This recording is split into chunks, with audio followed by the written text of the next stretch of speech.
रेवाड़ी शहर की सड़कों पर खुलेआम घूम रहे गौवंश और अन्य पालतू पशुओं को लेकर भले ही जिला प्रशासन अलर्ट मोड पर आने का दावे करता हो, लेकिन बावजूद इसके इन पशुओं का आतंक बढ़ता ही जा रहा है। रेवाड़ी से आए दिन ऐसी खौफनाक तस्वीरें सामने आ रही है जिसमें ये पशु लोगों को अपना शिकार बनाते हैं। पीतल नगरी के नाम से विख्यात रेवाड़ी की सड़कों पर किस कदर ये बेसहारा पशु बेलगाम विचरण करते हैं, इसकी तस्वीर आसानी से कहीं भी कभी भी देखने को मिल सकती है। शहर के bus stand, railway station, circular road और सब्जी मंडी से लेकर शहर की ऐसी कोई सड़क या चौराहा बचा नहीं है जहां पर ये बेसहारा पशु आपको दिखाई ना दे। सिर्फ इतना ही नहीं, फ्लाईओवर पर भी इन बेसहारा पशुओं का जमावड़ा देखा जा सकता है। ये पशु सड़कों के बीचों बीच झुंड के रूप में खड़े होकर और झगड़ कर जहाँ दुर्घटनाओं का सबब बने हुए हैं, तो वहीं दिन भर इन पशुओं के कारण शहर की सड़कों पर यातायात जाम के हालात भी बन जाते हैं। दिन भर सड़कों पर घूमने वाले इन पशुओं के कारण कई ऐसे हादसे हो चुके हैं जिनमें कई लोग दुर्घटनाओं का शिकार भी हो चुके हैं। कई लोग तो अपनी जान तक गंवा चुके हैं। लोगों का आरोप है कि इसमें अधिकांश पशु पालकों के हैं जो कि सुबह शाम दूध निकालकर इन्हें सड़कों पर खुलेआम छोड़ देते हैं। महिपाल सैनी। महिपाल, सड़कों पे बेसहारा पशु दिखाई दे रहे हैं, क्या कहेंगे? सर, सड़कों पे का पूरे शहर के अंदर ही बुरा हाल हो रहा है। आपके माध्यम से, मीडिया के माध्यम से भी कई बार मतलब उनको अवगत कराया गया है, वैसे भी वर्बली भी अवगत कराया गया है। हाँ, अब की बार टेंडर छोड़ दिया, अब की बार ये हो जाएगा। करोड़ों रुपए का घोटाला, सरकार इतने पैसे देती है लेकिन कमेटी तो कुंभकर्णी नींद सोई हुई है। अभी आप ड्रामा के सामने जाके देखो, कूड़े के अंदर गौ माता मुंह मार रही है, जिसको हम गौ माता कहते हैं, उस कूड़े के अंदर गौ माता मुंह मार रही है। आप अभी प्रेजेंट जाके भी चेक कर सकते हैं। तो मैं तो सरकार से यही निवेदन करूँगा कि इस पर सख्त कार्रवाई हो और इस कमेटी के अंदर जितने भी अधिकारी बैठे इनकी जांच करी जाए कि कितने तुमने टेंडर छोड़े, कितनी गाय कहाँ भेजी है, उसकी पूरी तरह से जांच होनी चाहिए। क्या नाम है? सर, गजेंद्र कुमार। गजेंद्र, सड़कों पे जो बेसहारा पशु दिखाई दे रहे हैं, क्या कहेंगे इसको लेकर? सर, कहेंगे कि आवारा पशुओं ने बहुत ज़्यादा परेशान कर रखा है। रात दिन दुर्घटनाएं होती रहती हैं, फिर भी प्रशासन इस पर मौन बैठा है। ये सुनने में आता है कि इतने रुपए का टेंडर हो गया, इतने करोड़ का टेंडर हो गया आवारा पशुओं को पकड़ने के लिए, गौशाला में इतने भेज दिए। तो पता नहीं वो कौन सी गौशाला में जाते हैं कि दिन भर यहीं डोलते रहते हैं रोड पे सारे के सारे। दुर्घटनाएं आते हैं यहाँ बरामदे के अंदर इतना गोबर फैला रहता है, सुबह सुबह आगे 1 घंटा उनको साफ करने में लग जाता है। जब आवारा पशु नहीं है तो ये गोबर कहाँ से आ रहा है? फिर दुर्घटनाएं भी लगातार बढ़ रही है, लोगों को चोटिल भी हो रहे हैं। तो हमेशा होती हैं, मौत भी हो चुकी है, लेकिन प्रशासन को ध्यान देता ना, सो रहा आंख मूंद के आराम से। क्या लगता है समाधान की दिशा में क्या कुछ हो रहा है? मुझे तो कुछ समाधान होता हुआ दिखाई दे नहीं रहा। फिर इसका कोई परमानेंट समाधान नहीं होता, आज दिन पर दिन ये दुर्घटनाएं बढ़ती जाएंगी। क्या मांग है सरकार प्रशासन से? सरकार प्रशासन से यही मांग है कि एक प्रॉपर एक एरिया बना लिया जाए जो गौशाला टाइप में, और वहाँ पे इनको रखा जाए। नाम है? ओम प्रकाश। ओम प्रकाश, सड़कों पे जो बेसहारा पशु हैं उनको लेकर क्या कहेंगे? ऐसा भी यहाँ तो ऐसा है, जगह जगह जाम लगा रहता है। पशुओं का भी गाड़ियों को रोक लेते हैं, बाइकों को घेर देते हैं, आपस में लड़ते हैं, जगह जगह गोबर कर देते हैं। दुकानों के सामने भी काफ़ी टाइम लगता है साफ़ करने के अंदर भी। लेकिन कुछ जो पशुपालक हैं उन्होंने भी ऐसा षड्यंत्र रख रखा है कि दूध निकाला और पशु को छोड़ दिया। वो भी आए दिन टक्कर मारते रहते हैं, बुजुर्ग आदमी को टक्कर मारते घायल हो जाते हैं। तो उनका जिम्मेवार कौन? प्रशासन क्या कर रहा है, क्या लगता है आपको? प्रशासन से भी कई बार कह चुके, लेकिन कोई सुनाई नहीं होती है। जब तक सुनाई नहीं होगी तो इतने काम कैसे चलेगा? अब क्या मांग है सरकार से? हमारी मांग तो यही है, एक तो पहला जो भी पशुपालक है उनको हिदायत दी जाए, या तो अपने पशुओं को बांध के रखे, नहीं तो उन पर कड़ी कार्रवाई की जाए। और उनको जी, नरेश सैनी। नरेश, ये जो बेसहारा पशु सड़कों पे दिखाई दे रहे हैं, क्या कहेंगे इसको लेकर? सर, बेसहारा पशुओं से आमजन को बहुत ज़्यादा परेशानी हो रही है। हम दुकानदार भाई है, जब भी दुकान खोलने आते हैं तो यहाँ गोबर पड़ा हुआ, आप देखोगे तो ये पशुओं को गोबर इतना सारा पड़ा हुआ है कि ये उठाने में हमें कम से कम आधा पौना घंटा लग जाता है दुकान को साफ़ सफाई करने में। और आए दिन देखते हैं रोड के ऊपर बीचों बीच गाय हैं, सांड है, बहुत सारे उनके बछड़े बच्चे सब ऐसे खड़े रहते हैं कि जैसे कि उन्हीं का रोड बन गया हो। जबकि सरकार ने, प्रशासन ने बहुत बड़ा टेंडर भी छोड़ा हुआ है, करोड़ और लाख रुपए का दिया हुआ है, बट वो कहीं प्रैक्टिकल ग्राउंड लेवल पे तो उतरता हुआ नज़र नहीं आ रहा है कि भाई पशु, वो कह रहे हैं कि हमारा पशु हटा दिए गए हैं। फिर भी हम आए दिन आप लोगों के माध्यम से कोई ना कोई दुर्घटनाएं हम लोगों के साथ होते हुए देखते रहते हैं, फिर भी प्रशासन चुप बैठा है।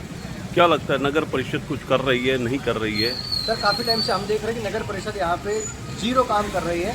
आप पंचकूला जैसे शहर में जाके देखिए, वो भी एक हरियाणा का ज़िला है, आप उस बेल्ट में जाकर देखेंगे तो आपको बहुत सारी चीज़ें अच्छी देखने को मिलेगी जो रेवाड़ी में आज के दिन हमें बिल्कुल भी देखने को नहीं मिल रही है। क्या मांग करेंगे सरकार? सबसे पहले एक रोड के ऊपर अच्छी ड्रेनेज सिस्टम हो, दूसरा आवारा पशुओं को रोड पे ना घूमने दिया जाए, जहाँ भी आवारा पशु मिले प्रशासन को अलर्ट करे, जगह जगह गाड़ियाँ हो, लोगों को एक हेल्पलाइन नंबर दिए जाए, जहाँ भी आपको ये आवारा पशु दिखाई देते हैं तुरंत इस नंबर पर फ़ोन करें, वहाँ की लोकेशन भेजें, फ़ोटो भेजें, ताकि उसको सेम टाइम पे पशुओं को इधर से उधर लेके जाया जा सके।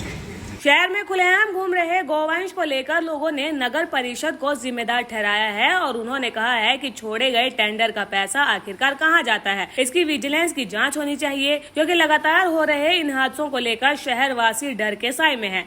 लेकिन इन सब के बावजूद इन पशुओं से निजात दिलाने के लिए धरातल पर कोई काम होता दिखाई नहीं दे रहा। रजवन जी, लगातार बेसहारा पशु शहर की सड़कों पर, क्या कहेंगे? देखिए, ये पहली बार नहीं हुआ है, काफ़ी साल से ये मुद्दा चल रहा है।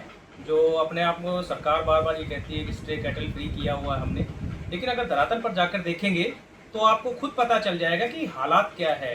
लोग बड़े बड़े हादसे हो रहे हैं और उन हादसों से लोग परेशान हो रहे हैं। सरकार के पास शिकायतें जा रही है, प्रशासन के पास शिकायतें जा रही हैं, उसके बावजूद भी प्रशासन कोई भी ठोस कदम नहीं उठा रहा और केवल लीपापोती करने तक सीमित रहता है।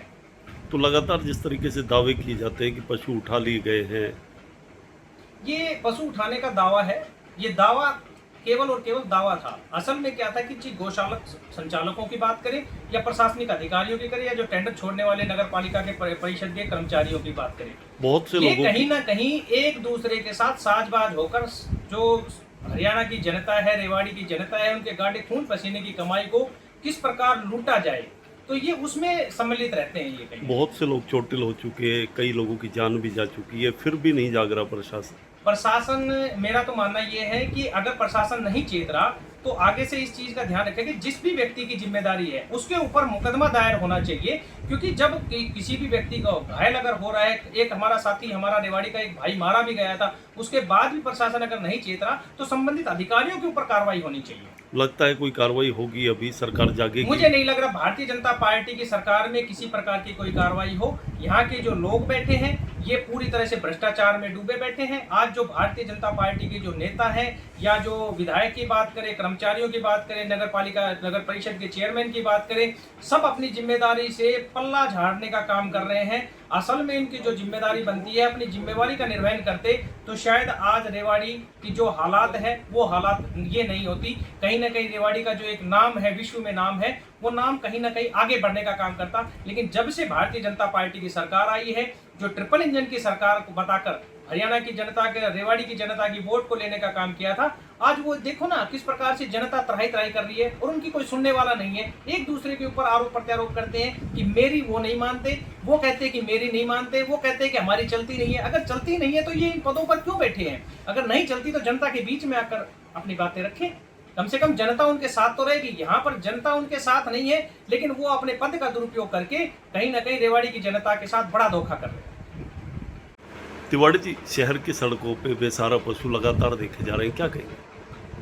शहर की सड़कों पर लगातार बेसहारा पशु हैं और केवल है ही नहीं बल्कि वो खतरनाक साबित हो रहे हैं, लोगों के लिए जानलेवा साबित हो रहे हैं। और जितनी भी प्रशासन ने कथित रूप से कहना कि हमने गाय पकड़ रही है या आवारा पशु पकड़ लिए हैं, वो नहीं पकड़े गए हैं। उसके ऊपर जांच का विषय भी आया था, वो जांच आज तक बेपर्दा नहीं हुई है।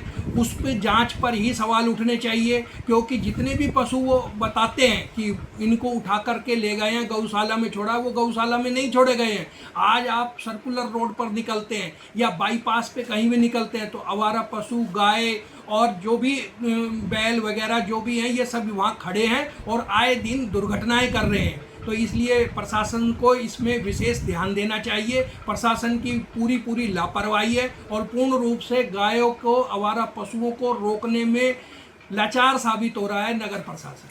1300 गाय पकड़ने के दावे किए, टेंडर छोड़ा गया लाखों रुपए का, उसके बावजूद सड़कों पे आवारा पशु। इसमें जांच में ये भी आना चाहिए, 1300 पशु जो है वो गाय वहाँ छोड़ी जानी चाहिए थी, जिसमें से आधी ही गाय पाई गई हैं।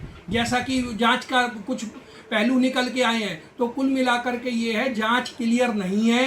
जांच के अधिकारी भी वही हैं जो टेंडर छोड़ते हैं, और जो टेंडर को देखने वाले हैं वो अधिकारी भी वही है। तो ये जांच कैसे निष्पक्ष हो सकती है? इसकी निष्पक्ष जांच कराई जानी चाहिए। गौशाला वगैरह वाले से पता करना चाहिए, क्योंकि ये टोटल ही फर्जीवाड़ा है गौशाला के नाम पर और पशुओं को पकड़ने के नाम पर। क्या लगता है, नियत नहीं है काम करने? नियत ही नहीं है, इनकी नियत में खोट है, बल्कि पूर्ण रूप से भ्रष्ट प्रशासन के चलते ये काम नहीं हो पा रहा है। अधिकारी सालों से राग अलापते हैं कि बेसहारा पशुओं को उनके निर्धारित स्थान पर भेजा जा रहा है, लेकिन रेवाड़ी के हालात ऐसे हैं कि जहां देखो वहीं इन पशुओं का जमावड़ा है और लोग इनसे डरे हुए हैं। अब देखना ये होगा कि रेवाड़ी नगर परिषद आखिर कब तक शहरवासियों को इन पशुओं के आतंक से निजात दिला पाती है, या फिर लोग इसी तरीके से हादसों का शिकार होते रहेंगे।